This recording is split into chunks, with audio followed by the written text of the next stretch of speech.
자, 이번 시간 금치사 증권투자 권유대행의 패스코드 제1회 해설특강 두 번째 시간 강의 진행하도록 하겠습니다. 자, 이번 시간은 6번부터 10번까지 문제풀이 진행해 보도록 할게요. 자, 먼저 6번 문제입니다. 자, 다음 중 주가 연계증권, 자, ELS의 수익 구조에 대한 설명으로 적절하지 않은 것을 골라보자라고 했습니다.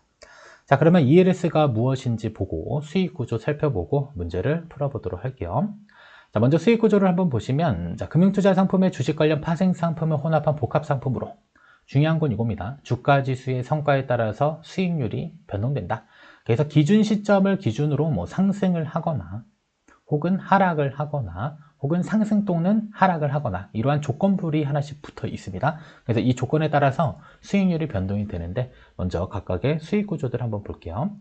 자, 첫 번째로는 락아웃형입니다. 자, 투자 기간 중에 정한 주가 수준에 도달하게 되면 확정된 수익으로 상환되며, 자, 이게 뭐냐면, 자, 투자 당시에 만약에 80포인트였는데, 자, 투자 기간 중에 100포인트 이상 상승하게 되면 이때 확정된 수익을 지급하는 형태이다. 그래서 기준을 정해 놓고요, 터치하게 되면 아웃되는 형태입니다. 이게 락아웃형이라고 보시면 될 것 같습니다. 그래서 투자 기간 중 정한 주가 수준에 도달하면 확정된 수익으로 상환되고요. 그 이외에 만약에 100포인트를 터치하지 못했다 하더라도 만기 시점의 주가 수준에 따라서 수익이 결정되는 이러한 형태를 바로 락아웃형 ELS로 볼 수가 있겠고요. 자, 두 번째로는 불 스프레드. 자, 일단 불자가 붙으면 상승하면 이익을 취하는구나. 첫 번째. 자, 그다음에 스프레드가 붙게 되면요, 자, 일단 상승하면 이익이 무한이 아니고 하락하더라도 손실이 무한이 아닌 구조로 이루어져 있는 그러한 형태를 생각하시면 됩니다. 자, 보시면 만기 시점의 주가 수준에 비례해서 손익이 확정이 됩니다. 그래서 100포인트에 시작을 해요. 자, 근데 최대 수익과 최대 손실이 만약에 플러스 마이너스 10%로 설정되어져 있다라고 가정을 해봅시다. 그래서 최대 수익은 110포인트, 그다음에 최대 손실은 90포인트. 그래서 시작은 100포인트인데, 자, 주가가 미친 듯이 날라서 나의 수익은 20%가 나더라도 나는 10%밖에 먹을 수 없다. 반대로, 자, 100포인트로 시작해서 미친 듯이 떨어집니다, 이번에는. 그래서 주가가 마이너스 20%가 나더라도 손실은 마이너스 10%로 제한하는 이러한 구조를 뭐라 그런다? 불 스프레드형으로 정의를 하시면 되겠습니다. 그래서 최대 수익, 캡이 하나 씌워져 있고요. 그 다음에 최대 손실, 플로어가 있다라고 한다면 이때는 불 스프레드형으로 정리를 할 수 있으면 좋겠습니다. 자, 다음은 리버스 컨버터블. 자, 일단 리버스가 붙으면 하락입니다, 하락. 하락과 관련이 있어요. 그래서 미리 정한 하락폭 이하로 주가가 하락하지만 않으면 이익을 줄게 이겁니다. 그래서 주가지수 100포인트 기준으로 만약에 주가가 10포인트 이상 하락하지 않으면 사전에 약정한 수익률을 지급하겠다. 다만 그 수준 아래로 주가가 하락하게 되면 손실이 날 수 있는 구조이다. 이렇게 정리하시면 되겠습니다. 자, 그러면 100포인트 기준으로 10% 이상 하락하면 몇 포인트예요? 90포인트죠. 그래서 90포인트 이하로 하락하지만 않으면 이익 줄 건데 이것보다 더 떨어졌다. 자, 그러면 손실이 발생될 수 있다. 이렇게 보시면 되겠고요. 자, 다음은 디지털형입니다. 자, 만기시 주가가 일정 수준으로 상회하는지 여부에 따라서, 그러니까 플러스 마이너스 10% 기준을 정해 놓고요. 10% 이상으로 상승하거나 혹은 10% 이하로 떨어졌었을 때 수익을 지급하는 구조이다 라고 보시면 되겠습니다. 그래서 만기시 주가가 일정 수준 상회하는지 여부에 따라서 일시 100포인트 기준으로 10% 이상 혹은 10% 이상 돌파해야 됩니다. 상승 또는 하락입니다. 중간에서 노는 게 아니에요. 자, 이랬을 경우에는 사전에 정한 두 가지 수익 중 한 가지를 지급하는 구조이다 라고 볼 수 있겠고요. 자, 그 다음에 조기 상환형. 조건 충족하면 빨리 상환할 수 있는 개념으로 생각하시면 됩니다. 그래서 발행 당시 정해진 조건을 충족하면, 예를 들어서 6개월 동안 주가 지수가 100포인트 기준으로 10% 이상 상승했을 때, 그러니까 내가 투자했을 때 100포인트인데 6개월 동안 110포인트에 도달하게 되면 조기 상환되는 구조로 생각을 하시면 될 것 같습니다. 자, 그러면 만약에 110포인트에 도달하지 못했다라고 한다면 계속 2월 됩니다. 조건이. 그래서 자, 충족이 되지 않으면 자, 다음번으로 상환이 2월 된다. 그래서 최대 5회까지 2월 되고요. 자, 만기가 3년으로 설정되어져 있는데, 자, 3년 동안 한 번도 110포인트를 터치하지 못하더라도 일단 약정된 수익이 지급된다라고 볼 수 있겠습니다. 그래서 각각의 ELS에 대한 상품들 살펴봤고요. 자, 우리 이제 문제 한번 풀어볼게요. 첫 번째, 불 스프레드요. L자가 하나 떨어졌네. 불 스프레드. 자, 일단은 불자 나오면 어떻게 된다? 상승하면 이익인데, 스프레드는 자, 캡과 그 다음에 플로우가 설정되어져 있다라고 볼 수가 있겠죠. 그래서 만기 시점의 주가 수준에 비례해서 손익을 어때? 최대 수익, 캡이 하나 씌워져 있고요. 그 다음에 최대 손실이 일정 수준으로 제한되는 구조이다. 그래서 캡과 플로우가 설정되어져 있다. 이렇게 정리하시면 이게 바로 불 스프레드형이 되겠고요. 자, 두 번째 디지털형은 자, 플러스 마이너스 수준을 상회하는지 여부입니다. 그래서 100포인트 기준으로 풀 마이너스 10% 기준을 설정했다면 주가지수가 110포인트 이상으로 돌파하거나 혹은 90포인트 이하로 더 떨어졌을 때 두 중에 정한 확정 수익을 지급하는 구조이다라고 보시면 되겠습니다. 그래서 디지털형은 만기시 주가가 일정 수준 상회하는지 여부에 따라 자, 사전에 정한 두 가지 중 한 가지 주는 겁니다. 둘 다 주는 조건이 아니라 두 가지 중에 한 가지 수익을 지급하는 구조이다 라고 보시면 되겠고요. 자, 세 번째, 자, 낙아웃형. 자, 투자 기간 중에 사전에 정해둔 주가 수준에 도달하면 확정된 수익으로 조기 상환되고요. 자, 그 이외의 경우에는 만기시 주가에 따라서 수익이 정해지는 구조이다. 그래서 투자 기간 중에 만약에 한 번이라도 100포인트를 터치하게 되면 바로 상환되는 이러한 구조를 우리가 낙아웃형으로 볼 수가 있겠습니다. 자, 네 번째로는 리버스. 자, 리버스가 나오면 하락과 관련된 부분이다라고 보시면 되겠습니다. 그래서 리버스 컨버터블 형은 미리 정한 하락폭 이하로 주가가 하락하지만 않으면 자, 사전에 약정된 수익률을 지급합니다. 그리고 동수준 이하로 하락하더라도 원금은 보장된다, 원금 보장되지 않는다라고 했어요. 그래서 내가 정한 하락 수준 그 이하로 떨어지게 되면 손실이 나는 구조다. 됐죠? 그래서 4번이 틀렸습니다. 그래서 6번 문제의 정답은 여러분들 4번으로 체크를 해 주시면 될 것 같아요. 자, 다음은 7번 문제로 넘어가겠습니다. 7번 문제. 자, 다음 보기는 증권, 예탁증권. 우리 이걸 줄여서 DR이라는 표현을 씁니다. 그래서 증권, 예탁증권에 대한 설명이다. 가로 안에 들어갈 내용을 올바르게 나열한 것을 골라보자. 자, 그러면 한번 내용 살펴보고요. 그 다음에 문제 풀어볼게요. 먼저 개요. 자, 국내 기업이 발행한 주식을 외국인이 매입하려면 자, 시차 문제, 환전 문제, 언어 사용 문제 등 불편함을 감수해야 되죠. 그러니까 쉽게 생각하면 그냥 우리나라 사람이 미국 주식 투자하려면 언제 해야 돼요? 밤 12시 이후에 우리가 투자를 해야 되고 환전 문제도 생기게 되겠죠. 시차 문제도 당연히 생기고 언어 문제도 생깁니다. 아무튼 이러한 불편함을 감수해야 되는데 이러한 어려움을 해결하고 해외 투자자에게 편의를 제공하기 위해서 자, 국내 기업이 발행한 주식을 국내 원주 보관 기관에 맡기고 그러니까 우리나라 기업이 발행한 주식을 우리나라 금융회사에 맡기고요. 자, 이를 근거로 해외 예탁기관이 증권을 발행해서 해외 시장에서 유통할 수 있는 것이 바로 DR인데 이때 붙는 이름이 바로 해외 DR입니다. 그래서 어디에서 거래되는지에 따라서 이름이 붙습니다. 자, 그러면 일단 국내에서 만약에 거래한다라고 한다면 이때는 KDR이라는 표현을 쓰고요. 반대로 이처럼 해외에서 거래가 가능하게 된다라고 한다면 이때는 해외 DR이라는 이름을 씁니다. 그래서 반대로 외국 법인이 국내에서 외국에 보관된 원주를 근거로 발행하는 것을 KDR이라고 한다. 그래서 여러분들 기억할 거는 일단 KDR 하나, 그 다음에 해외 DR 하나, 그 다음에 아래 또 세 가지가 있습니다. 그래서 GDR, ADR, EDR 세 가지가 있죠. 그래서 G는 글로벌입니다. 그래서 전 세계 증시에서 거래 가능하고 ADR은 아메리카, 자, 뉴욕 증시에서 거래 가능하고 자, EDR은 유럽입니다. 유럽 증시에서 거래 가능하다. 아셨죠? 그래서 DR의 개념, 그 다음에 KDR이 무엇인지, 그 다음에 해외 DR이 무엇인지, 그 다음에 DR의 종류까지 같이 한번 살펴봤습니다. 이 정도만 정리하시면 될 것 같아요. 올라갈게요.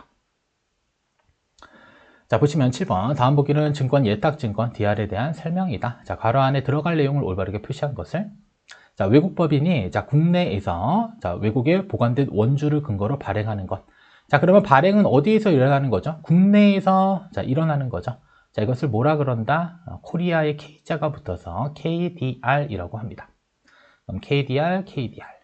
자, 국내 기업이 발행한 주식을 자, 국내 원주 보관 기관에 맡기고 이를 근거로 이제 해외에서 발행하는 거죠. 그래서 해외 예탁 기관이 발행하여 해외 시장에 유통시키는 것을 뭐라 그런다? 해외 DR. 됐죠? 그래서 정답은 2번으로 체크를 하시면 되겠습니다. 개념 정도만 정리하시면 된다라고 보시면 되겠고. 자, 다음은 8번 문제 볼게요. 자, 다음 중 랩 어카운트에 대한 설명으로 적절하지 않은 것을 골라보자. 자, 우리가 증권투자 권유대행인에 합격하게 되면 랩 어카운트 관련된 상품들을 취급할 수 있다. 이렇게 생각하시면 되겠고요. 자, 일반적으로 주식 거래를 통해서는 매매 수수료가 발생되죠. 주식을 사고 팔았을 때 발생되는 수익이 보수가 되는데, 자, 랩 어카운트의 경우는 하나로 묶는 겁니다. 뭘 묶냐면 금융상품을 묶어요. 그냥 랩으로 싼다 이렇게 보시면 돼요. 자, 그러면 여러 가지 금융상품을 조건에 맞게 랩으로 쌉니다. 자, 근데 이때의 수익에 대한 견적 한 가지만 좀 기억하시면 보수.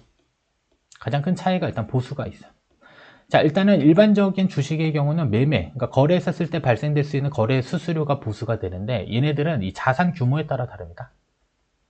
그래서 뭐 자산 규모의 만약에 1%, 자, 이런 형태로 보수를 가져가게 되는 구조이다라는 점만 일단 먼저 기억하시면 좋겠고요. 자, 여러분 랩 어카운트와 관련돼서도 개념 있으니까 살펴보고 거꾸로 문제풀이 진행할게요.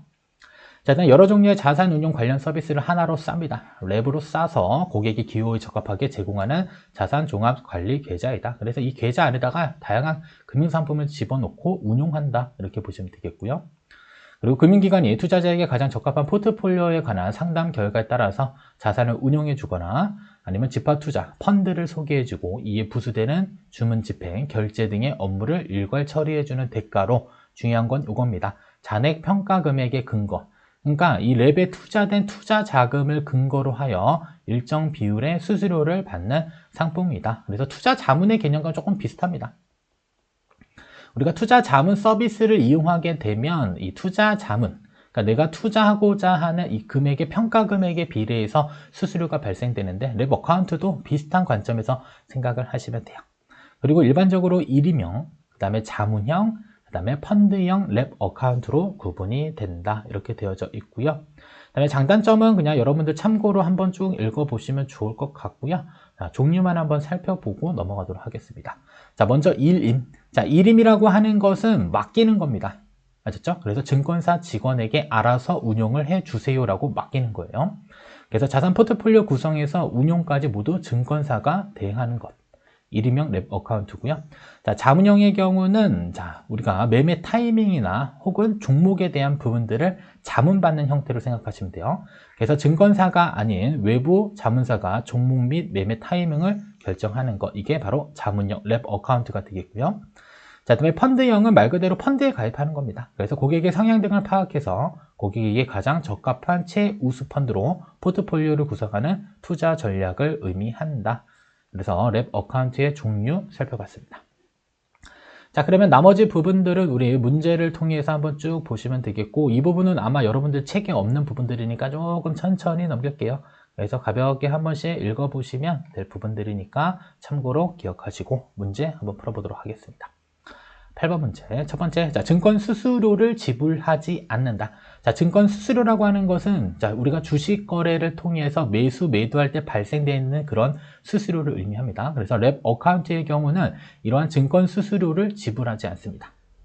그래서 자산의 규모에 따라서 평가 잔액에 따라서 운용 수수료를 부과하는 형태이다라고 보시면 되겠고요. 자, 두 번째, 자산 운용 방식과 투자 대상이 획일적이다. 획일적이지 않겠죠. 자, 여러 가지 금융상품들을 하나로 싸서 운용할 수 있기 때문에 획일적이지 않습니다. 그래서 다양한 금융상품을 하나로 묶어 운용하고요. 그 다음에 종류로는 일임, 자문, 펀드형, 랩 어카운트 등으로 구분되기 때문에 획일적이다라고 하는 이러한 표현이 틀렸습니다.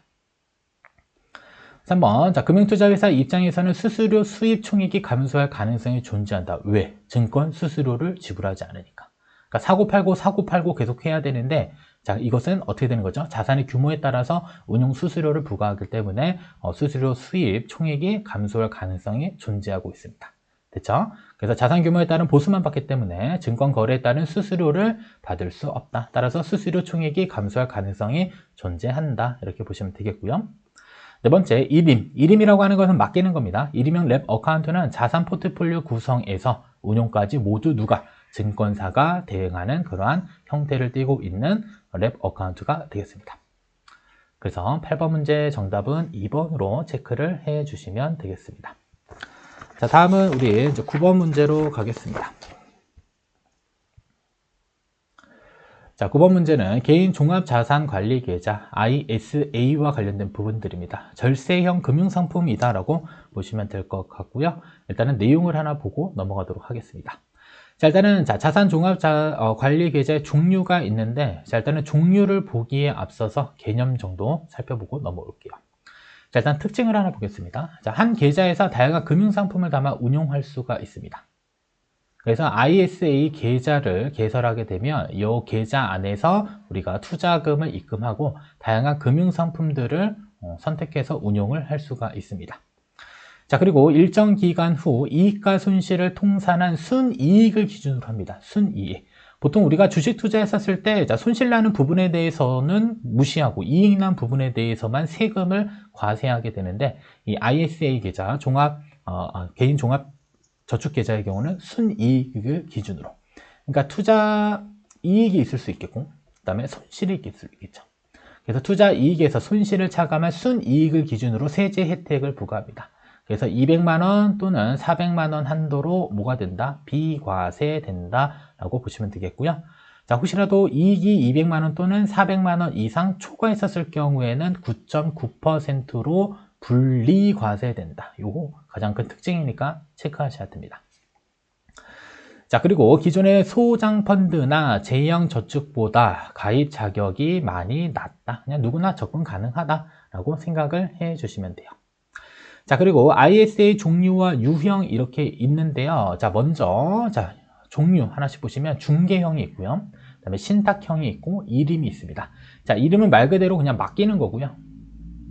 자, 신탁형은 내가 금융상품을 선택해서 운용해 주세요 라고 말할 수 있는 것이고, 자, 중개형의 경우는 내가 직접 하는 겁니다. 그래서 중개형 ISA의 경우는 주식 투자가 가능하다고 보시면 돼요.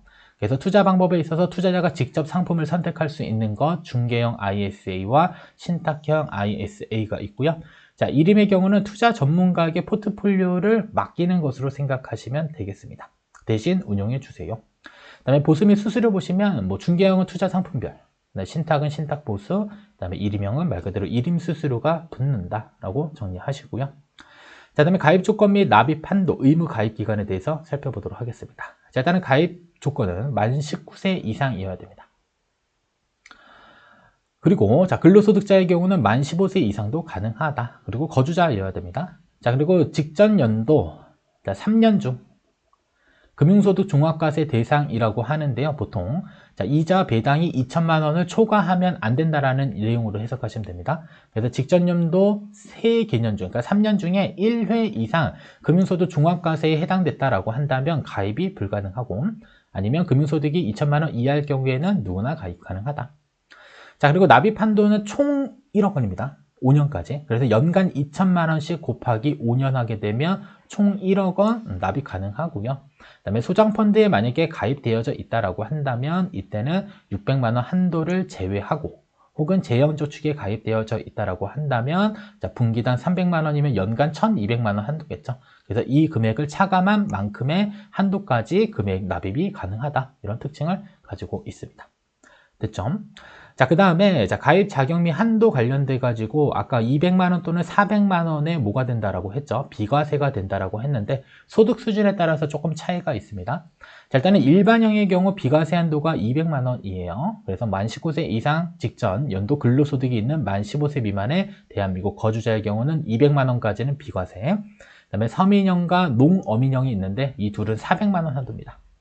그래서 서민형은 총급여 5천만 원 또는 종합소득 3,500만 원 이하 소득이 발생되면 400만 원까지 비과세 한도가 늘어나고요. 그 다음에 농민 또는 어민의 경우 종합소득 3,500만 원 이하일 경우에는 400만 원까지 비과세 한도를 적용받을 수 있습니다. 자, 그리고 비과세 한도 초과. 자, 일반형 가입한 사람이 200만 원 이상의 수입이 발생됐다. 예를 들어서 200만 원까지는 비과세인데 수익이 300만 원 발생됐다라고 한다면 그 차액만큼, 이 100만 원에 대해서는 9.9%로 세금을 물겠다. 보통 우리가 이자소득세가 14.5%인데 9.9면 낮은 세율로 분리과세로 종결되는 내용으로 생각하시면 되겠고요. 나머지도 동일하게 적용됩니다. 자, 그리고 의무 가입 기간은 3년입니다. 5년으로 생각하시면 안 돼요. 그렇죠? 의무적으로 가입해야 되는 것은 3년 동안 가입을 해야 된다. 5년을 왜 생각할 수 있냐면, 자, 납입 금액이 연간 2천만 원씩 5년 해가지고 총 1억 원을 납입을 할 수 있는 거잖아요. 그죠? 그래서 가입 기간은 5년까지는 되는데 의무 가입 기간은 3년입니다. 됐죠? 자, 그리고 중도 인출이 불가능하다라고 하면 틀립니다. 그래서 내가 납입한 원금 한도 내에서는 횟수 제한 없이 중도 인출 가능하다. 그래서 돈이 필요하다라고 한다면 해지하는 게 아니라 중도 인출하시면 돼요. 해지하게 되면 페널티를 부과받게 됩니다. 자, 그리고 납입 한도는 연간 2천만 원, 최대 곱하기 5년 해가지고 1억 원까지 가능하고요. 자, 그 다음에 납입 한도가 2월 가능합니다. 자, 내가 만약에 2차년도까지면 얼마가 한도죠? 2000에서 4천 한도죠. 자, 그러면 1차년도에는 500만 원만 냈어요. 그러면 2차년도에는 얼마까지 낼 수 있다? 3,500까지 낼 수 있다. 이게 바로 납입 한도 2월 가능하다라는 표현입니다. 아시죠? 그래서 만약에 1년 중에 2천만 원 못 내면 사라지는 게 아니라 다음 연도로 못 낸 금액에 대해서 납입할 수 있다고 보시면 되겠습니다. 자, 그리고 자, 소득공제 장기펀드 혹은 재형저축 가입 금액은 차감한 한도가 적용이 된다. 이렇게만 보시면 되겠습니다. 자, 그러면 문제 풀어보도록 할게요. 개인 종합 자산관리 계좌. 이거는 뭐 자주 나오는 상품이니까 여러분들 잘 알고 계시면 좋겠고요. 우리가 증권투자 권유대행인이 개인 종합 자산관리 계좌를 고객이랑 연결했을 때 발생될 수 있는 보수는 없습니다. 참고로 기억하시고요. 첫 번째, 해외 이주 시에도 과세 특례가 유지된다. 자, A라는 고객이 자, ISA를 가입하고 해외로 이주해 버린다. 자, 그렇더라도 과세 특례는 유지가 됩니다. 여기서 말하는 과세 특례는 200만 원 또는 400만 원 한도로 뭐가 된다? 비과세되는 것을 의미합니다. 자, 두 번째, 납입금 한도 내에서 횟수 제한 없이 뭐가 된다? 중도 인출 불가능하다라고 하면 틀립니다. 중도 인출 가능하고요. 세 번째, 비과세 한도를 초과하는 순이익에 대해서, 순이익 중요합니다. 순이익에 대해서 9.9%로 분리과세합니다. 자, 분리 잘 체크하시고요. 분류 나오면 틀립니다. 그렇죠? 분류과세는 우리가 종합소득, 그 다음에 퇴직소득, 그 다음에 양도소득 이렇게 나눠서 과세하는 걸 분류과세한다라고 하고요. 자, 분리과세는 어떠한 일정 세율로 원청징수에서 과세가 종결되는 걸 의미합니다. 아무튼 여기는 분리과세입니다. 네 번째, 일임형 ISA는 편입시킬 금융상품을 직접 고르기 원하는 투자자에게 적합하다. 자, 일임이라고 하는 것은 맡기는 겁니다. 자, 그러면 직접 고르기 원하는 투자자에게 적합한 건 신탁형이다라고 보시면 되겠죠. 됐죠? 그래서 4번이 틀렸어요. 그리고 우리 교재 해설의 아래에 있는 부분들이 있습니다. 한 가지만 조금 더 길겠지만 정리할게요. 적합한 투자자 이렇게 노란색으로 표시된 거 보이시죠? 그래서 신탁형에 적합한 투자자, 자, ISA에 편입시킬 금융상품을 직접 고르기 원하는 사람. 자, 일임형은 맡기는 겁니다. 전문가의 투자 판단에 따라 운용하고 싶은 투자자. 자, 중개행의 경우는 주식을 직접 하고 싶다. 그래서 주식, 매매 등 직접 운용을 원하는 투자자. 이것도 연결 잘 해주실 필요가 있겠습니다. 나머지 특징들은 한 번 정도 읽고 넘어가 주시면 좋을 것 같습니다.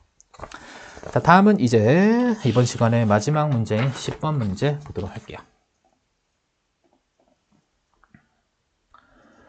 자, 보시면 예금자 보호제도에 대한 설명으로 가장 거리가 먼 것을 골라보자 라고 했습니다. 자, 그러면 예금자 보호와 관련돼서 한번 살펴보면 다음과 같습니다. 자, 일반적으로 예금자 보험은 얼마가 되는 걸로 알고 계세요? 5천만 원으로 되는 걸 알고 계시는데 한번 볼게요. 자, 일단은 의의는 보시면 자, 금융기관 부실, 파산 등으로 예금 등을 지급할 수 없을 때 누가? 예금보험기관이 대신해서 예금을 지급해 주는 제도이다. 그래서 예금자 보호법에 의해서 보호가 되는 것을 예금보험제도라고 합니다. 자, 그러면 가입 기관을 한번 보시면 자, 은행, 증권회사, 보험회사, 종합금융회사, 상호저축은행 등이 가입 금융기관이 되는데 자, 중요한 것은 적용되지 않는 금융회사를 외우는 게 빠릅니다. 그래서 우리 상호금융, 지역, 농협, 수협 대신에 여기에 중앙회가 붙죠. 자, 이러면 은행법에 적용을 받기 때문에 자, 얘네들은 보호 대상이 되는데 일반적으로 지역농협과 수협의 경우는 예금자 보호법에 적용을 받지 않습니다. 자, 그리고 새마을금고, 우체국, 신용협동조합도 마찬가지로 자, 예금자 보호 비적용 금융회사이다라고 정리를 해주시면 좋을 것 같고요. 자, 그러면 얘네들은 그러면 고객이 5천만 원을 가입하고 새마을금고가 만약에 파산해버려요. 그러면 예금 5천만 원을 날리느냐? 그건 아닙니다. 각각의 기금이 있어요. 기금에서 보호를 다 해주고 있다라고 보시면 되겠습니다. 자, 그러면 보호 금액을 보시면 금융기관 한 명당 금융기관별입니다. 아시죠? 금융기관, 그러니까 전체 금융회사를 모은 게 아니고요. 금융기관별 1인당 5천만 원. 그 다음에 여기에 원금 플러스 약정 이자가 아니라 소정의 이자 조금 더 불입해 줍니다. 자, 그리고 예금자 1인의 법인도 대상이 된다. 자, 그리고 자, 5천만 원은 예금의 종류, 지점별 보호금액이 아닌 금융기관별 한도액이다라는 사실 체크하시면 되겠고요. 자, 그 다음에 보호 상품도 좀 정리를 하셔야 돼요. 그래서 여러분들이 생각할 거는 가입 기관. 근데 여기서는 자, 비적용을 외우시면 좋겠고, 자, 두 번째로는 자, 금융상품 있죠. 둘 중에 하나를 외우시는 게 좋습니다. 보호되는 금융상품 혹은 비보호 금융상품. 근데 대체적으로 비보호 금융상품은 실적 배당형 상품들이 대부분 비보호 상품으로 보시면 되겠습니다. 그래서 CD, CMA, RP, MMF 잘 외우시고요. 그다음에 변액보험의 주계약, 보증보험, 재보험 이러한 부분들은 뭐다? 비보호 대상이다. 그래서 둘 중에 하나 외우고 싶은 부분들 찾아서 외우시면 좋을 것 같고요. 그다음에 지급 사유는 마찬가지로 뭐 지급 정지, 예금의 지급 정지, 인가 취소, 해산, 그다음에 파산과 관련된 부분 그런 부분들이 바로 지급 사유에 해당되고, 자, 그다음에 이것도 중요하겠죠. 자, 그러면 예금자 보호법이 적용되지 않는 기간의 예금자 보호는 도대체 어떻게 되냐? 자, 일단은 상호금액의 경우는 별도의 기금을 적립을 합니다. 그래서 1인당 5천만 원까지 보호해 준다. 걱정 안 하셔도 돼요. 자, 새마을금고도 마찬가지로 별도의 기금을 적립해서 원리금 5천만 원까지 지급을 보장한다. 자, 그리고 우체국의 경우는 국가가 지급을 보장합니다. 그래서 국가가 우체국 예금 및 우체국 보험금 전액에 대해서 지급을 보장한다. 여긴 전액입니다. 전액 5천만 원 한도 이런 거 없어요. 그냥 전액 보장한다. 자, 신용협동조합, 요거는 조금 체크를 하나 해야 돼요. 자, 예금, 적금에 대해서 자, 신용협동조합 중앙회 내부에 별도 기금에 의해서 5천만 원까지 보호는 되는데, 자, 중요한 것은 이 출자금, 이 1천만 원 한도의 출자금은 비과세 혜택에서 제외되고 있다. 이게 핵심입니다. 아셨죠? 그래서 1인당 1천만 원 한도로 비과세 혜택이 주어지는 신용협동조합의 출자금은 보호 대상에서 제외되는구나. 이렇게만 정리를 해 주시면 될 것 같습니다. 자, 그러면 문제로 넘어갈게요. 1번. 자, 새마을금고는 별도의 기금을 적립해서 원리금을 합산해서 최소 5천만 원까지 보호된다. 맞죠? 2번. 자, 상호금융의 중앙회는 예금자 보호 대상 금융기관이다. 자, 일단은 중앙회. 자, 중앙회는 은행법에 적용을 받습니다. 아셨죠? 그래서 농협중앙회, 수협중앙회는 예금자 보호 대상 금융기관이 맞습니다. 세 번째, 자, 신용협동조합의 출자금은 신용협동조합 예금자 보호기금 보호 대상에서 제외된다라고 설명했죠. 아셨죠? 그래서 1천만 원 한도로 비과세 혜택이 주어지는 출자금은 보호 대상에서 제외되고 있다라는 점 체크하시고, 자, 네 번째, 우체국은 국가가 전액 지급 보장을 해줍니다. 됐죠? 우체국은 예금자 보호법에 의해 최고 5천만 원까지 보호되는 게 아니라 국가가 전액 지급 보호해준다. 이렇게 정리할 수 있겠습니다. 따라서 정답은 4번으로 체크를 해주시면 됩니다. 자, 여기까지 해서 자, 6번부터 10번까지 문제풀이 마치도록 하겠고요. 다음 시간에 다른 내용으로 찾아뵙도록 하겠습니다.